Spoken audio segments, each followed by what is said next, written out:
Welcome to our channel!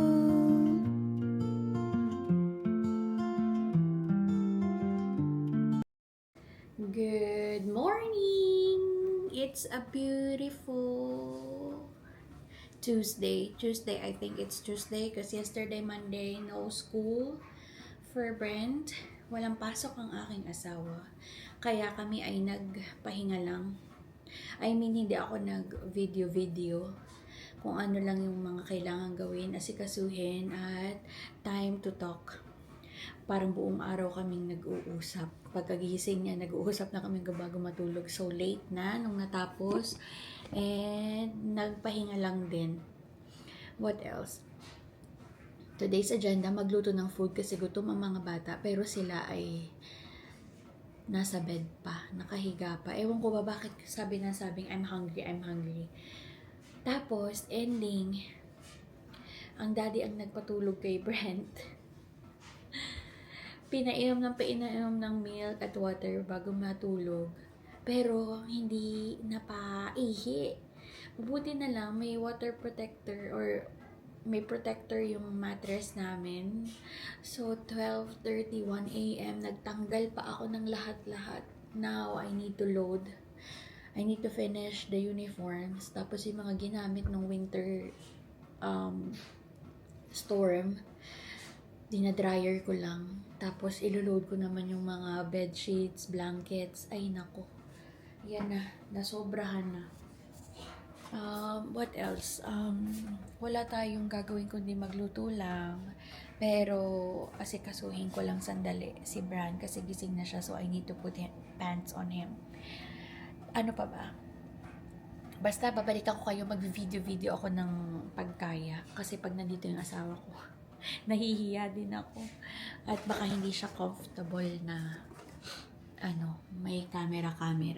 Pero okay naman sa kanya, pero hindi ko siya sinasama not unless gusto niya. Anyways, bye! See you later! This is 2 days after the snowstorm and ito pa rin yung labas ng bahay namin, yung sa likod. Oh, makapal pa din ang ice namin.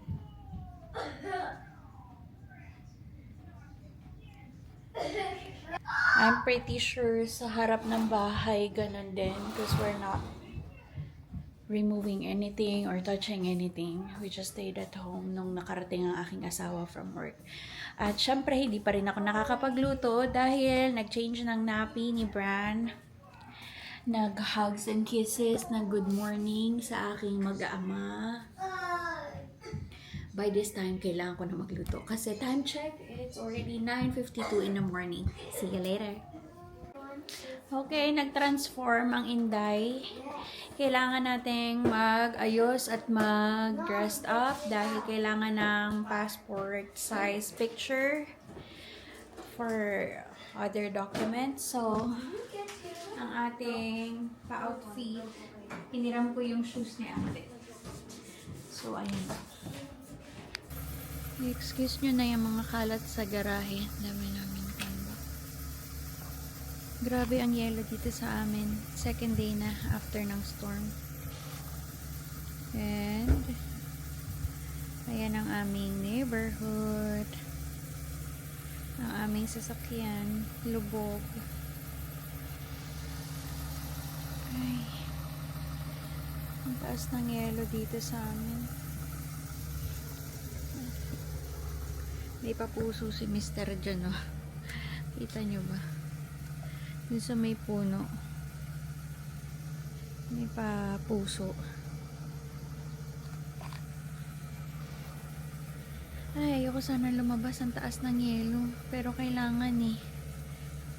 Ay. Ito ang aming neighborhood.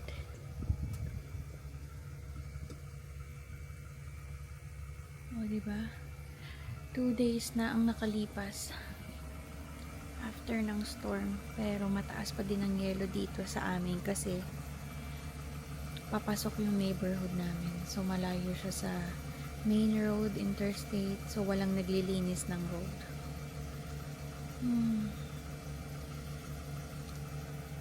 Balikan ko kayo mamaya. Nire-ready lang ni Mr. ang sasakyan. See ya. Bye.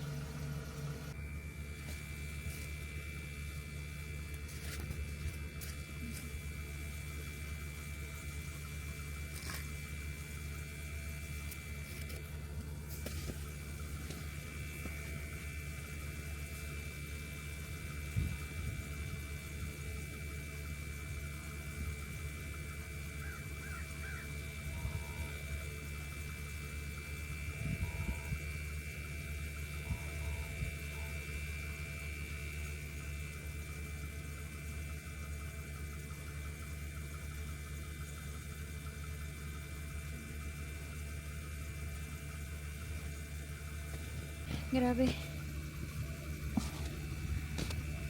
Nakikita niyo ba yun?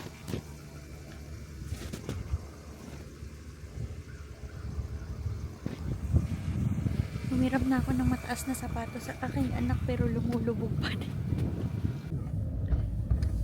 He's checking on somebody. Yeah. Maybe it's Ellie. Maybe that's the sun. Maybe I should look it through. Good that he's checking on somebody. Yeah. It's Ellie. Nobody's clearing the roads here. It gets better when you get on the main road, but here, before, this was all looking like these front yards, so it was difficult getting out.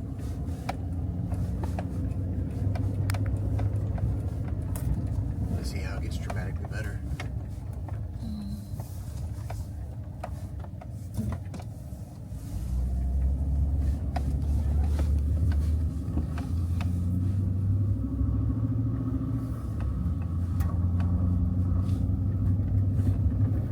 This was all snowed in when I left. It's a thick snow. Now this is easy. This is fine. Just gotta be mindful of ice.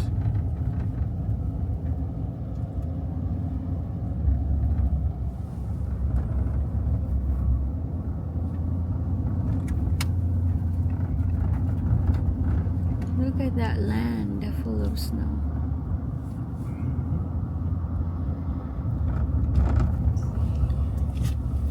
Do you think mom and dad got a thick snow also? At their house? Yeah. Oh yeah. Yeah, this is nice. If it's still there, we could possibly try to go sledding. I might think anybody.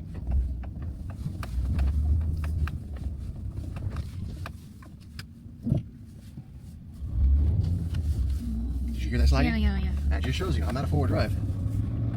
I have to be careful.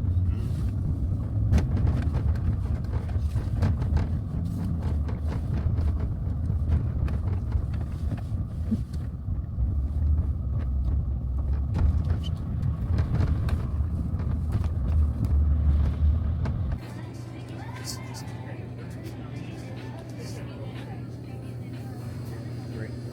Oh, sorry.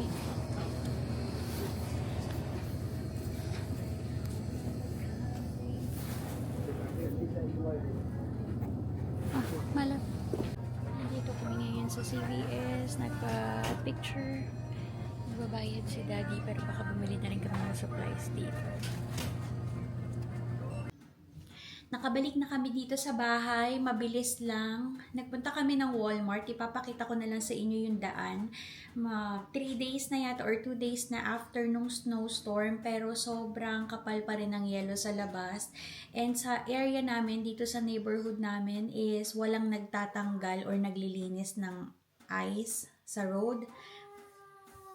So, medyo malalim pa. Ang hirap lumabas. Pero pag nandun ka na sa main road, may nagtatanggal ng ice. So, medyo clear na yung area. Madali na mag-drive. Pero, nung papunta kami ng Walmart, easy. Kaya lang, pagdating namin doon is wala silang... dapat daw sa app or something sila pwedeng mag-print. So, nagpunta kami ng CVS. Hindi na ako masyado nag-film. Sa CVS, pwede silang mag-take ng picture. Pero alam mo yung ewan ko sa UAE, tapos sa Philippines, pupunta ka sa Photoshop, tapos doon ka kukunan, i-edit, tatanungin ka kung okay na ba sa'yo to, ganyan. Dito, pupunta ka lang doon, meron lang silang iro-roll na white na background. Tapos kukuhanan ka lang, meron silang maliit na camera, kukuhanan ka. Hindi man lang ipapakita sa'yo kung okay na ba yung itsura mo, kung okay na ba to. Basta lang pinrint, ganon. Tapos walang edit-edit. So, parang, hala, wala asing edit-edit. Ganon lang. Teka, ipapakita ko nga sa inyo. Teka lang, Kasi naloka ako. Akala ko ipapakita or something kasi sabi niya kukuhanan kita ng 2 beses. So, tapos marireceive mo siya ng ganito, nakaganito. Nandun na lang din. Ayan o. Naloka ako. Tapos,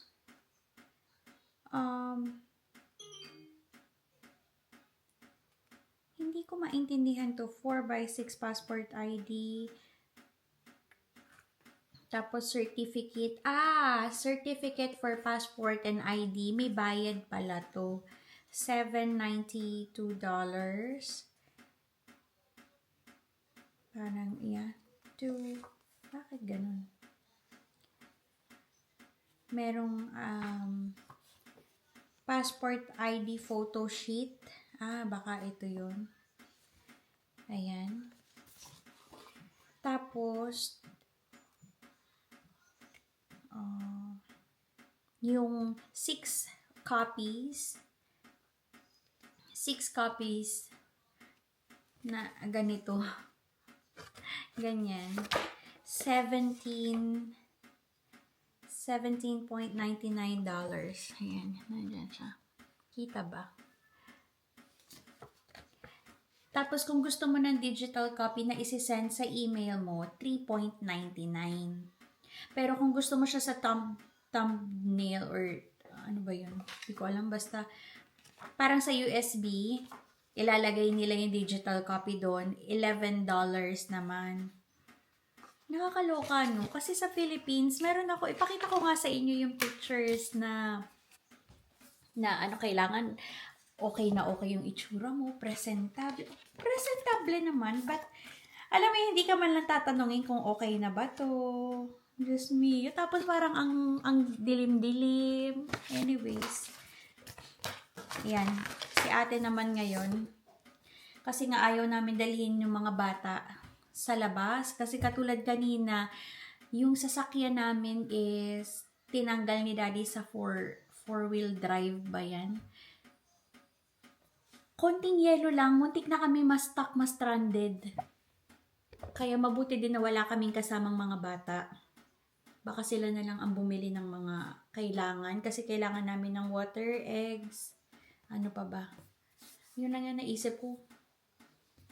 Hindi na kami nakadaan kasi kailangan namin magbadaling umuwi and we need to go through the documents na kailangan namin ipasa. Anyways, maiba. Yun lang, balikan ko kay mamaya at ako'y maraming gagawin sa bedroom namin. Bye! Time check! 8:57 na ng gabi. At nagsasign kami ng mga papers. So, kaya busy-busy muna ang ate nyo. Busy-busy ang Inday. Nakapag-sign na ng mga papers, documents, piniprepare na lang ang ibang mga gagamitin. So, baka yun na ang last nating video for today. See you again tomorrow pag hindi ako absent. Pag tinamad, wala na naman video. Bye! See ya! Thank you for watching. Please share, like, and subscribe.